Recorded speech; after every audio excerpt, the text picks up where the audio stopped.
There's a meeting at your company that never shows up on your calendar. It doesn't have an agenda and it keeps no minutes. And some of the most important things that will ever happen to your career happen inside of it. It has a drink in its hand. In Korea, they call it Hoesik. In Japan, Nomikai. In Australia, you shout around. In the United States, it's happy hour. 4 cultures, 4 words, and 1 hidden machine. I've lived inside of 2 of them. I grew up with American happy hour, and I spent 10 years in Australia where I learned the rules of the shout the way you learn them there, by getting them wrong once. The other 2 I approach as an outsider, carefully, leaning on people who live inside of them. Here's what I want to show you. Underneath 4 very different rituals is the same hidden engine, and once you see the engine, you can see who it leaves out. Start with what these gatherings are for. Not the stated reason, but the real one. A workday runs really on a mask. Titles, hierarchy, the careful version of yourself you bring to a meeting. The drink exists to take the mask off. In Korea, Hoesik means eating together. Korean writers and researchers describe it as an extension of the office, the place where a steep hierarchy loosens enough for a real relationship to form. Your boss is a different person at the restaurant than at the desk. Japan gave the same idea its own word. Nomikai is the drinking gathering, and the culture coined a second word for what it's for: Nominication. Nomo, to drink, plus communication. Drinking treated as a real form of communication. The bond you cannot build in a meeting. You build that over a glass. Australia and America are doing a version of the same thing with different machinery. In Australia, you take turns. One person buys a round for the whole group. That's a shout. And then the next person buys the next one. It's old, it goes back to the gold fields, and it's strict. If you take a round and never buy one back, you're a piker, and people remember that. American happy hour is the loosest of the 4. Cheaper drinks, after work, before dinner. Here's the thing almost nobody knows. The phrase traces to the U.S. Navy around 1913, and it had nothing to do with alcohol. It was scheduled entertainment, boxing and music and movies, really just to break the boredom at sea. The Navy banned alcohol on its ships in 1914. The drinking attached later, during Prohibition, when people gathered in speakeasies before dinner. So far, this looks like 4 flavors of the same thing, but look closer and the system's split. Watch who pays, because who pays tells you how power moves. In the Australian shout, everybody pays, in turn. The rules apply no matter how much money is in the room. The richest person at the table and the youngest both buy their round. The shout is a leveling device. It says we're all peers here. In Hoesik and Nomikai, the senior person pays more, sometimes all of it, and the senior person sets the pace. The hierarchy doesn't disappear at the table, it just changes shape. There are rules for who pours, how you hold the glass, who drinks first, which way you turn. The drink loosens the hierarchy enough to talk, without pretending the hierarchy isn't there. 2 engines, one levels people, one manages rank. But both arrive at the same place, a kind of trust the daytime office can't make on its own. That's the system. Now, the cost. Here's the part the cheerful version leaves out. If the real relationship forms at the drink, then the people who cannot be at the drink don't form the relationship. And there are more of them than you think. The person whose faith does not drink, the pregnant employee, the one with a long commute or a second job, and most of all, the one who has to be home, who picks up the kids, who can't make the second round at 9. That last group, across most of the world, is mostly women. This isn't a feeling. There's a study from 2006 in the Journal of Labor Research with the blunt title. It's No Booze, You May Lose.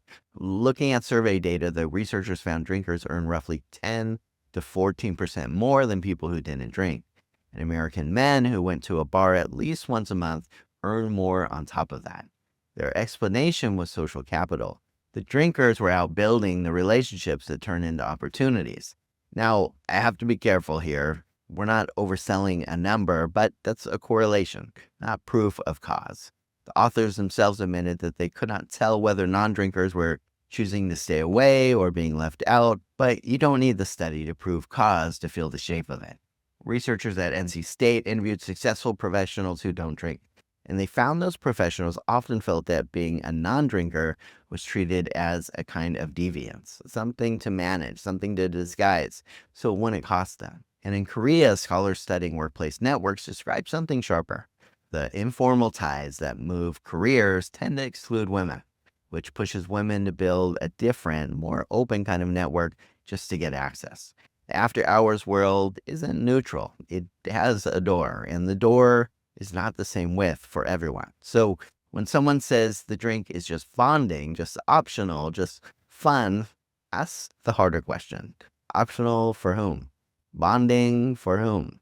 This is where my framework comes in. I build it around how people construct shared culture across difference and how that effort fails. There are 5 ways it fails. 2 of them are sitting at the table. The first is costume. Costume is when the surface looks like everyone belongs, but the real operating system underneath still runs on old terms. A company puts mocktails on the menu, says everyone is welcome, and means it. But trust still gets built at the bar. Access still flows through the round, and the people who don't drink are decoratively included and structurally outside. The inclusion is the costume. The drinking culture is what is actually running things. It looks cross-built, but it's not. The second one is more common and more forgivable. Autopilot. Autopilot is when nobody chose this.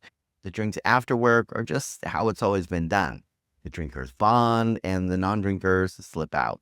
2 groups coexist for years and never combine, and no one ever sat down and asked whether the way we bond bonds all of us or only some of us. There's no villain in Autopilot, there's just a default that nobody explained.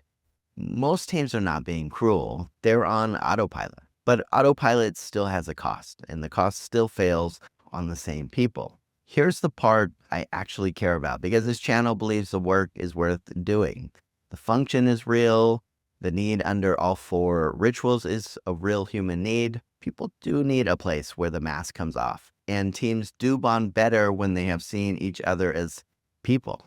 Pretending we don't need that is not the answer. So the move is not to kill the gathering. The move is to separate the function from the alcohol. To notice that the thing you actually need is the mask coming off, and the drink was just one way to get there, a way that changes some people a price they cannot pay. The cultures themselves are already doing this. In Korea, companies now run alcohol-free Hoesik, and some people have dropped mandatory attendance.